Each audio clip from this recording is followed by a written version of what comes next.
ზოგადად, ანუ თავრობა შეიძლება რაც გააკეთოს, რომელიც ვიღაცისთვის იყოს სასარგებლო. მაგალითად, თავრობა შეიძლება არ შენოს გზა, რომელიც რა ვიცი, ვინც ამ გზას იყენებს, მისთვის სიკეთეა, მაგრამ როცა დათვლი რის ხარჯზე გაკეთდა, ეს შეიძლება აღმოჩნდეს უამრავი ადამიანი, ვინც რაღაცას დააკლო, ფული წაართვა მარტივად თქვა ამ გზის ასაშენებლად. იმ ხალხს შეიძლება არ ჭირდებოდეს ეს გზა.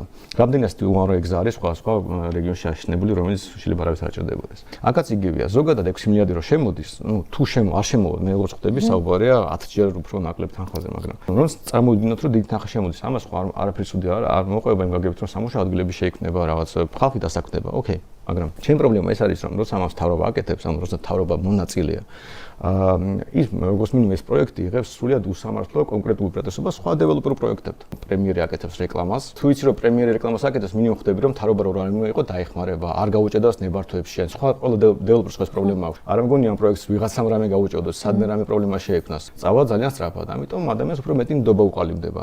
და შეიძლება მიწაც კი არ დაამუშავონ და ერთ სართულს არ ააშენო, უკვე გაყიდონ ის ბინები, ანუ ჰაერი გაყიდონ. ხვები რო ყიდიან ჰაერს, ეს უკვე თაღლითობის რაღაც ეს არის შეიძლება ახლოს იყოს და ჩემი თავარი პრობლემა ის რომ აღშფოთება ხალხის ამ პროექტზე შეიძლება იყოს სწორი და ლეგიტიმური, მათ შორის რომ გამჭვირვალე არ იყო დაშენება, მაგრამ ჩემი თავარი ამოცანა რომ მივმართოთ აღშფოთება სწორი მიმართულებით, არა ინვესტორზე, არა ინვესტიციაზე, არა დეველოპმენტზე, არა კიდე რაღაცაზე, არამედ ის რომ თავრობა ის საქმე არის ბიზნეს კეთება. ის ზოგადად ადამიანის თავში უნდა ჩამოყალიბდეს, რომ თავრობის საქმე არის ბიზნეს კეთება არასდროს. ამას რო აკეთებდეს რომელიმე კერძო კომპანია. შედეგი თუ მაინც ცუდი ექნება, რატო არ გიქნება პრობლემა? ასკუსკებლობა, როცა კერძო კომპანია რაღაც აკეთებს, მე თუ რაღაცას ვაკეთებ და მთელი ქვეყანა გადააყოლა ამ ერთ შეცდომას.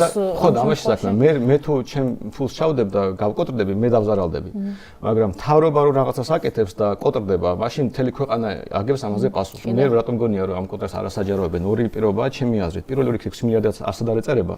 თავარი რიცხვი რითაც მოიხიბლეს, ასე ვთქვათ, ხალხი თუ მოიხიბლეს ტყუილია და მეორე იქ დარწმუნებული ვარ რაღაც ვალდებულები ეწერება, თქვათ, ინფრასტრუქტურული და ასე შემდეგ. ანუ თავრობა უნდა გააკეთოს და რომ გადაითვლება, შეიძლება უფრო ნაკლები აღმოჩნდეს, ვიდრე ის ფული თეორიულად ბიუჯეტში შემოდის. არ შეიძლება თავრობა ამას აკეთებდეს. თორე იმიტომ კი არა რომ ბიზნესი გაგებ, თავრობა რო შეცდეს, ყველა დახარჯავს ინფრასტრუქტურაზე ფულს.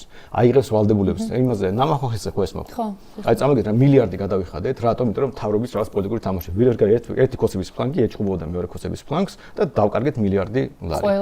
ყველამ დავკარგეთ. ჩვენი და თქვენი ინვესტიცია ყოფილიყო და ჩვენ გვეჭუბა. ნუ რომელიღაც ერთ-ერთი ჩვენთაგანი დაზარალდებოდა, მაგრამ ქვეყანა ხო არ დაზარალდებოდა. ჩემი ჯიბიდან მომიწონა ჯარების გადახდა რო რამე და ეხლა კიდე გადასახადების გადახდელს წაართვეს დამატებით ფული და მისცეს თურქულ კომპანიას. ამიტომ თავრობა არც თავი პრობლემა ეგ არის ჩემი აზრით. დავიმახსოვროთ რომ თავრობა არც არ უნდა იყოს ბიზნესმენი. თავრობის საქმე არის ბიზნესი. ბიზნესმენი არის ბიზნესის საქმე. ქველმოქმედების საქმეა. თავრობას ვირჩევთ ისეთი რაღაცისთვის, რაც სხვაგან არ გამოდის. თუ არსებობს რაიმე ალტერნატიული გზა ამ პრობლემის მოგვარების, ისე უნდა მოგვარდეს. თავრობა მხოლოდ კრიტიკული სიტუაციებში.